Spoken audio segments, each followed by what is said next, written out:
because he has a child in university. He had to go and see and make sure that that child in the Palouse was behaving well and that everything was going on as it should at Washington State University. And for that reason, we had to push our buddy Niko Moreno back a day. And so that means that Thursday has become Friday, and it is still 7:24 in the morning on a Friday. Man, Niko, dude, where are you? What's going on, boss? We are coming to you live from Pullman, right here, right at the heart of the university. I'm actually maybe like 5-minute drive from my son's dorm.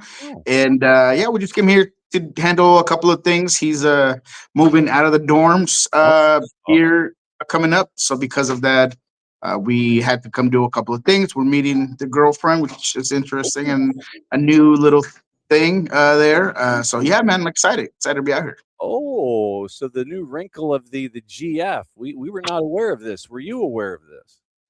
Oh yeah, it's been going on, and serious enough for her to want to meet us. So here we are. Okay, all right. So we're gonna get intel on that next week. All right, so we'll start with Seattle and the very, very busy week that they have. And I say have because it's more than one thing, because they've already played this week.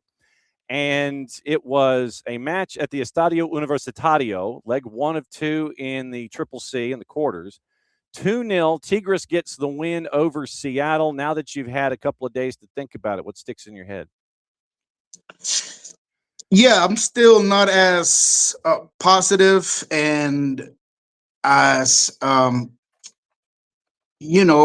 comfortable with what the Sounders did at El Volcan. Look, I understand that you were going to go to Mexico and try to get a result, and that requires maybe some tinkering of the starting 11.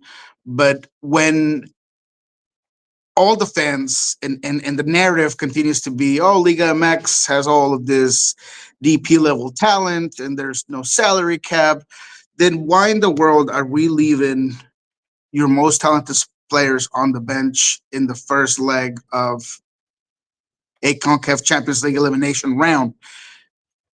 I understand that the Sounders had a very solid first half, and I just mean that defensively. I will say that they were somewhat lucky. The Tigres, in my opinion, wasn't at their best. Burrata didn't start this game. I thought that Angel Correa did not have his best game. I thought El Buffalo looked like a llama out there. He was not the Rodrigo Aguirre of old. So I don't know. It just was not a great game for Tigres, and I thought that if the Sounders would have been clinical on goal and maybe had better opportunities, because look, all of this rant is to tell you that Jesus Ferreira should have started this game because he has 5 assists, all comes, because he is your most influential attacker, because he's a player that doesn't just create chances, he creates good opportunities. So everybody talked about, well, we had opportunities. The Sounders created chances. They just didn't put the ball away. That's true. But players like Jesus Herrera create better chances, better opportunities. And you need big-time players for big-time games. And like it or not, you look, Jesus Ferreira, and some of the hate that he gets from some people, he's played in huge games.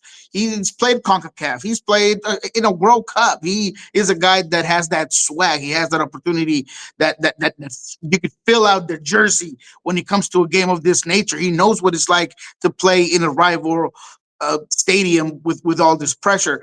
And I was just upset that Brian could have maybe used some of those combinations that had already worked, like he did in Vancouver, BC, when he played Paul Arriola on the left, Jesus on the right.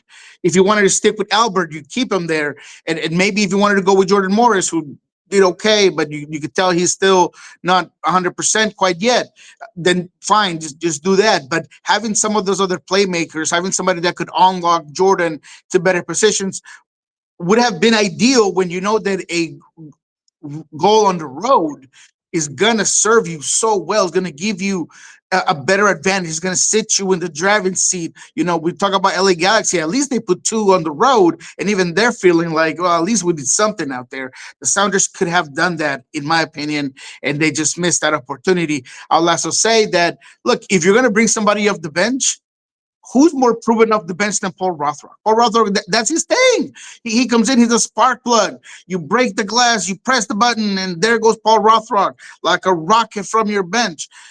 Jesus is not that guy. So when you're bringing Jesus and you're bringing Osase in the 70th minute, they're just not going to have the sort of impact that maybe other players do, because that's not their game. Jesus needs to be a starter. He needs to feel the game. He needs to settle into the game. He needs to be able to be influential right off the bat. So I don't want to crucify Brian for it, because these are the types of decisions that if they work for you, you look like a genius. And if they don't, then not so much, right? And I don't think it quite worked. I really do think that there could have been something else. I didn't mind anything else. I thought that perhaps we were going to see Tino Lopez at center back, a guy that I get he is on the younger side, but his physicality, his size, I thought it would have matched up well with what Tigres wanted to do, which was those early crosses, was going to be able to really test your center backs. And then you put Alex Roldan with all his experience back at right back. He won with Kalani. I like Kalani, I really do. But it was clear that Tigres saw something on that left side that they were like, we're going to go that route. That's where we're going to push the ball. And a lot of those moments early on and those opportunities came on the left side. So little things that I thought could have been done better. But overall, I think Seattle's still in the game of this match, right? It's just 2 goals at home. They're a different dog. They're a different team. Hopefully, we'll see how they are able to bring the intensity for that game. But I don't think it's over. I still think that the Sounders have a chance. Not a great one, to be quite frank, but I think they still have a chance. Yep, and they're down 2, and it is going to be in the midweek. And so once again, you're looking at midweek weekend, and we're at game 2 in that run, where, just so everybody's caught up in starting lineups and such. So the starting lineup in the midweek: Stephen Fry in net, Nuhu, Jackson Reagan, Alex Roldan, and KKR at the back. Christian Roldan and Spider Burnell, Rothrock, Rusnak, Ariola, Jordan Morris. So you did not start, as you said, Jesus Ferreira. You didn't start Musovski. You had Dotson on the bench. Obviously, Andrew Thomas is going to be the one between the sticks for you on the weekends. You've got Baker and, you mentioned Di Rosario as well. So now you come into the weekend knowing that you've got to play again in the midweek, and you are a decided favorite in the juice boxes. I mean, it's not one I know you're not going to touch. But last game on Saturday night, Seattle is a minus 189 as St. Louis City comes to town at a plus 475, draws a plus 340. How much rotation are you anticipating, considering all the work that you've got to do in the midweek in a series that you yourself is saying is not over to advance in CONCACAF? I think you're focused on the task at hand. You're worried about Tigres, so I think the rotation will be heavy on San Luis, depending on the workload that those players get against Tigres. I mean, for all we know, this could be a 2-0 game, and then you go to overtime, or certain things, certain moments of the game could make players' time extend.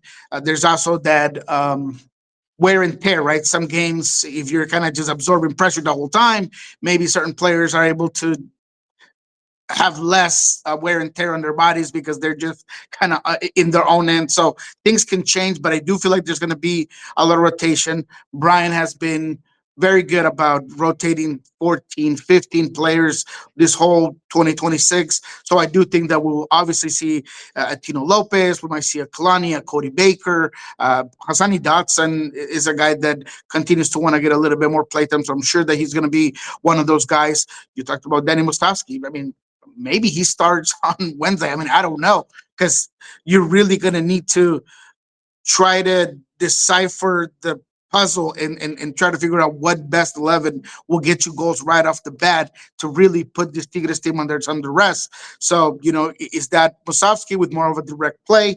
I think that could be something.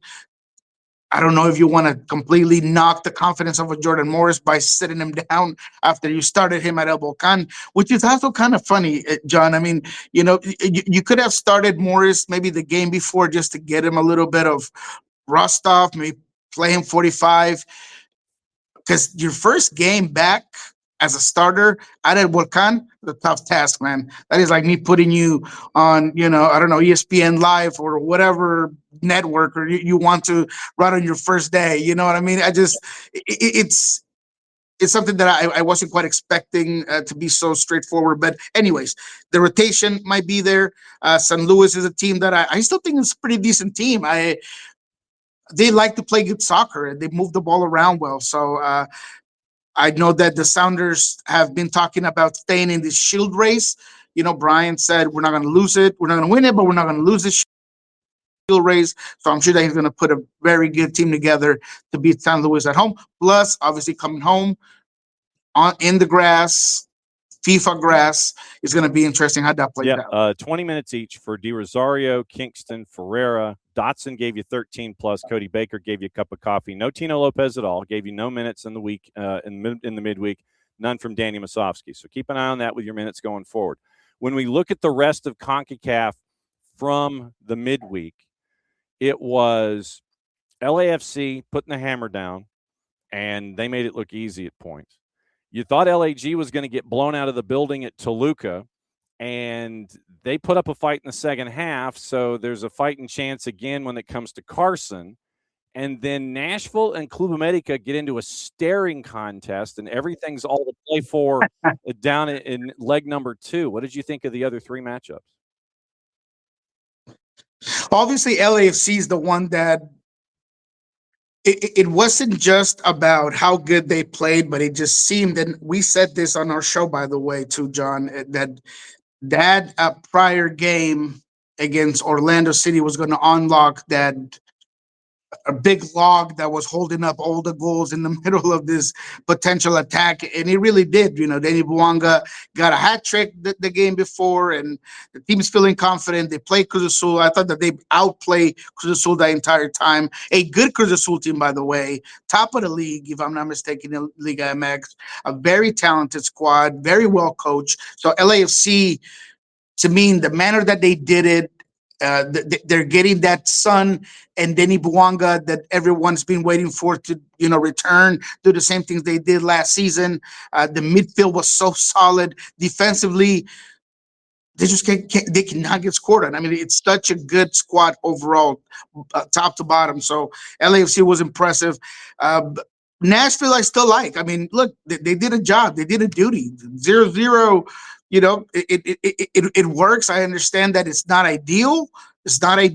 But you still give yourself a chance, and maybe you push this to PKs or whatever it might be.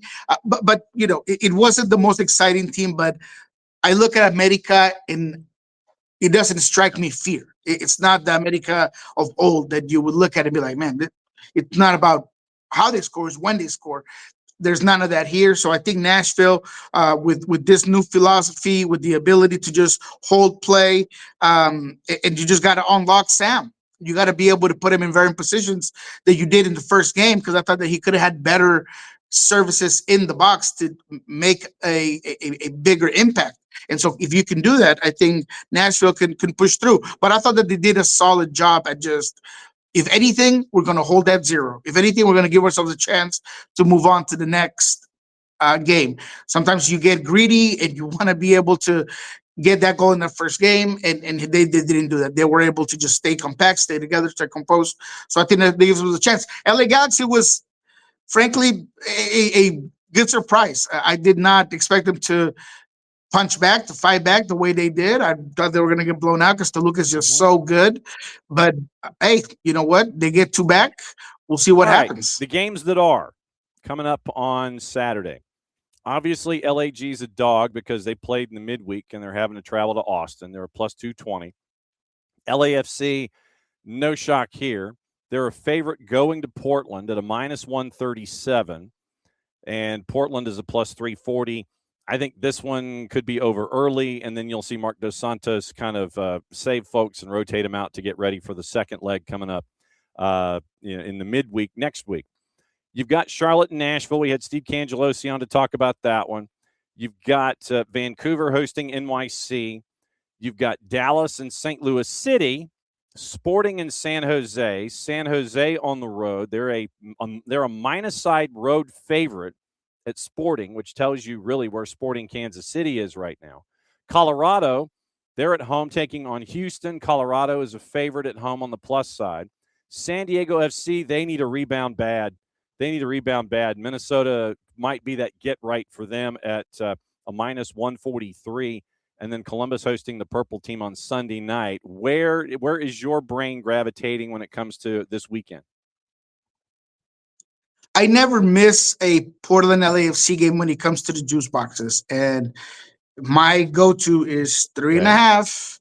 And depending on how teams are going, I'll take the Timbers if I feel like they have that grit. I don't think they do this year.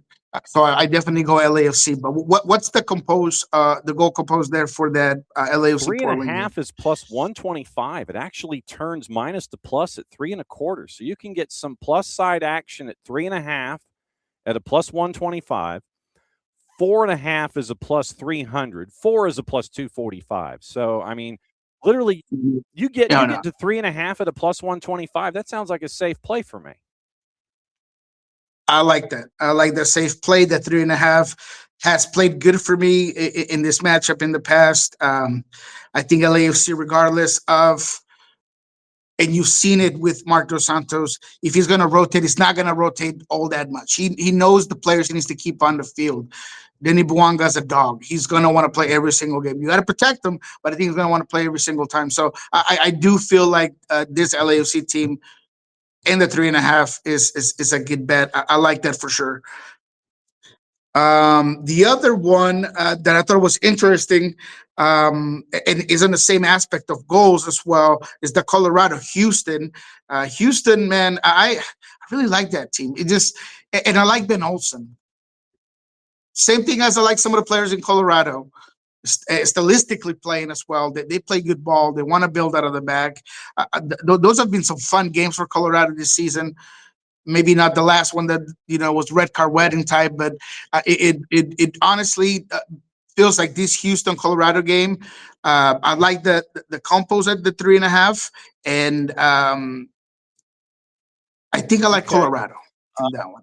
And that sucks for Benny because that might get you out the door. I don't know. 3.5, it's a safe play. It's a plus 163. Everything started to turn minus to plus right at 3. So 3.5, you've got some space. It's a plus 163 there. If you're really adventurous and want to go to 4, it's plus 3.25, and then it goes up from there. But your 3.5 is a plus 163. So that seems like with those two offenses being what they are, with what we've seen from Guilherme and what we've seen from Mati Bogusz and the early returns on that roster, I think that obviously Houston can get you some goals. Can Colorado answer the bell at a plus 129 too? So I mean, I think that you could. There's some room here to have some fun.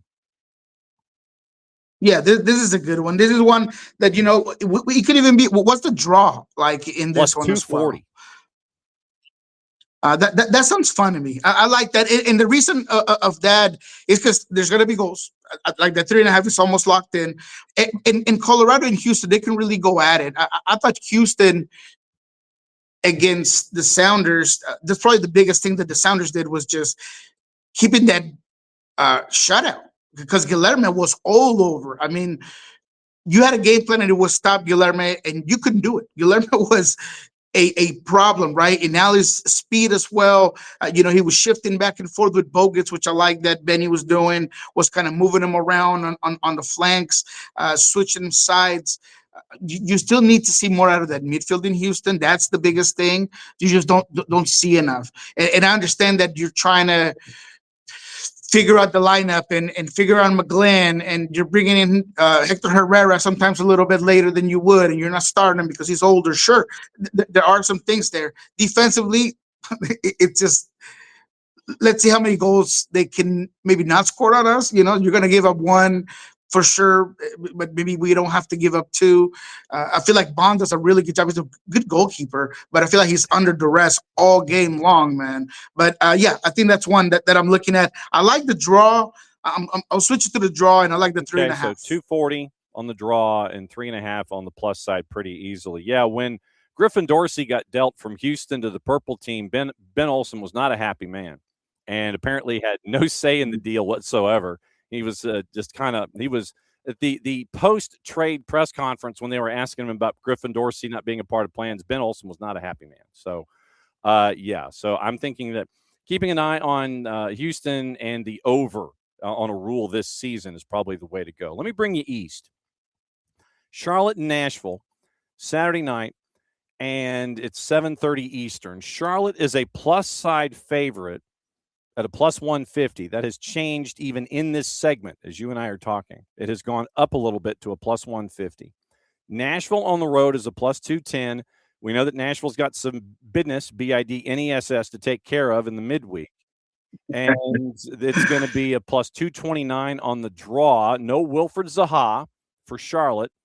5 yellows in 6 matches. That's a good start for a season. And so Wilf Zaha not playing. So you're looking at a different grouping for Dean Smith and Charlotte. Nashville with the Three Musketeers. They've been crushing it. The question there is, do they start all three? Does BJ Callahan start all three? Does he go more defensive minded? Does he rotate? Does that mean that folks like Kassem and Eddie Tagset get the start? Is it Muil that starts and Bauer at the back, trying to make sure that you're ready for the long roadie? I'm intrigued by this one on a bunch of different levels. I am too, and I actually do like Charlotte in this one. I do think Nashville is putting a lot of work in, and if anything, you want to protect a guy like Spinoza. I really don't see him starting in this one. I just think that his miles put in, and when you equate it with his age and the position that he plays, I think you want to protect him without a doubt. Maybe Sam, you can ask a little bit more. Maybe Hani Mukhtar, you could do that. But I still feel like Charlotte, even without Saha, who I cannot stand. I think Abada there can make this team play well, and when you don't have to force the ball to Saha, I feel like sometimes that team can play very fluidly.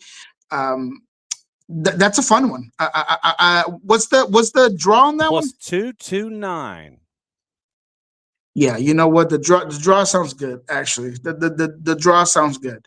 I don't want to give this Dean Smith team too much stock. They're still winning. They once again took advantage of poor old Philadelphia that they could not buy a ladder, and if they could, it wouldn't be a W. And so. But yeah, but definitely, man, it's a game that I like the draw. I like the draw. Not a shock in that one. I think San Diego's got a get-right game with Minnesota. They need a get-right game after how things have been the last couple of weeks. And then you end up on Sunday night with the purple team going to Columbus. Columbus is a big favorite. Orlando is in a world of hurt. Last 2 road games, they've given up 11 goals. And on a weekly basis, I would love a check-in with Atleti chasing after Champions League and chasing after Copa del Rey. I would just love it if someone at those press conferences at the Wanda Metropolitana would ask Griezmann, bro, are you keeping an eye on what's going on in Orlando? Is there a get out? Is there like a 90-day buyback? Do you have a return policy on that contract from what you're seeing?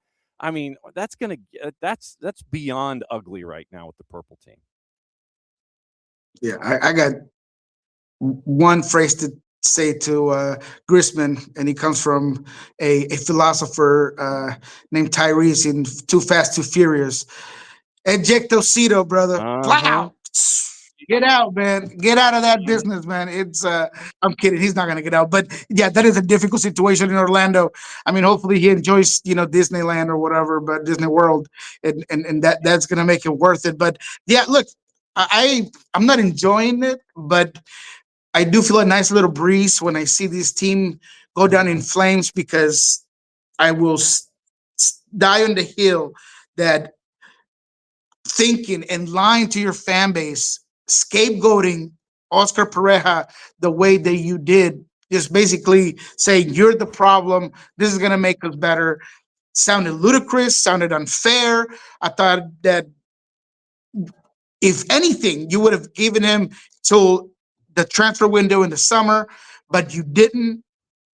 And the only reason is because you wanted to brush the dirt off your shoulders, and you wanted to blame somebody. So I do feel a nice breeze when I look into the Orlando games and I see them be atrocious with the ball, without the ball. Some of the real issues, which was the roster and some of the guys that they have brought in, and that, Ricardo Moreira, I got respect for him, but he has not been seeing the ball right lately, and he just has brought in some talent that I'm not really sure if it's ever gonna result in anything for All Orlando. right. Since I know that you have to make breakfast and make everything in the Palouse the way that it is supposed to be, go ahead and hit the promo for me so you can go ahead and start your day and get your weekend rolling. Absolutely, man. We are going to be doing today remotely, of course, what we learned this week. No Jeremiah Shamba. We're going to have my guy Tim Foss do that show with me. We're going to talk about, obviously, what happened at El Volcan, what's going to happen at Lumen Field. We're going to try to decipher what that starting 11 might look like. So wait for that. That should come out today about 6 p.m. in the Sounder Our Heart Podcast Network, as well as the YouTube channel for Sounder Our Heart. On Monday, we're going to sit down with Arielina Wall to do, as always, our Lob and Scorchers kickoff, where we'll take a look at the weekend out west in MLS, what's coming out with all of these CONCACAF Champions games, what we might see on Wednesday. So don't go ahead and wait for that. That's going to be a good one. And on Pulso Sports, there are a couple of things that I'm putting out and holding up together next week, because we have not been putting a lot of content there. So we're going to be revamping that content there for Pulso this upcoming week. If you would please, sir, when you come back in 6 days' time, we need the full intel report on the meeting with the SO and the family. We need to find out if she gets the stamp of approval. If she's the one that made the first step, then that's pretty brave. So she's pretty confident in her approach. But yes, we need full intel and information. Be safe getting back to the big city. Enjoy the Palouse, and we'll catch up with you next week, my friend. It's always great to see you. Got you, John. Appreciate there goes you, man. Niko Moreno. He's going to have like cup of coffee 98.